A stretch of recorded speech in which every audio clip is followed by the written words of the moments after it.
बिस्मिल्लाहिर्रहमानिर्रहीम। अस्सलाम वालेकुम नाज़रीन, अल्लाह ताला इंसान को अपनी कुदरत की निशानियाँ वक्तन फ़वक्तन दिखाता रहता है ताकि जो अहले ईमान हैं उनके ईमान में मज़ीद इजाफ़ा होता रहे, और जो लोग अहले ईमान में शुमार नहीं हैं या उनका ईमान कमज़ोर है और जो अल्लाह से बेरुखी इख्तियार किए हुए हैं, उनको अल्लाह ताला ऐसी निशानियाँ इसलिए दिखाता है ताकि वो अल्लाह की तरफ मुड़ आएँ और अल्लाह ताला की ज़ात को पहचान लें।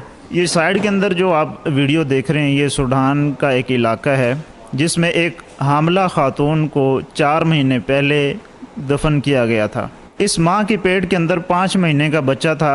इसकी तदफीन के बाद भी अल्लाह ताला ने माँ के पेट के अंदर इस बच्चे की परवरिश की, और जब इस बच्चे की विलादत का वक़्त करीब आया तो उस मुर्दा माँ ने, जिसको 5 महीने पहले ही दफना दिया गया था, उसने कब्र के अंदर ही अपने बेटे को जन्म दे दिया।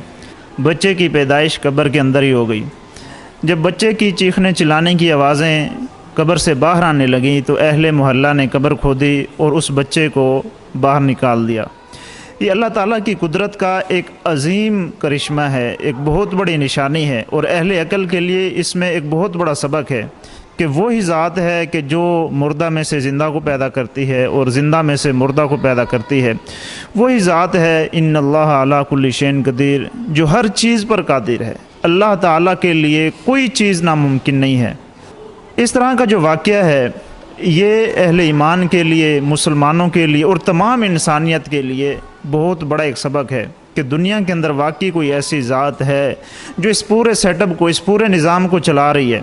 एक ऐसी ज़ात जो 4 महीने तक एक मुर्दा माँ के पेट में ज़िंदा बच्चे की परवरिश करता रहा और उस बच्चे को माँ ने कब्र के अंदर ही पैदा कर दिया। तो ये एक बहुत बड़ी निशानी है। अल्लाह ताला ही हर चीज़ पर कादिर है। वही ज़ात है जो ज़िंदा में से मुर्दा को पैदा करती है और मुर्दा में से ज़िंदा को पैदा करती है।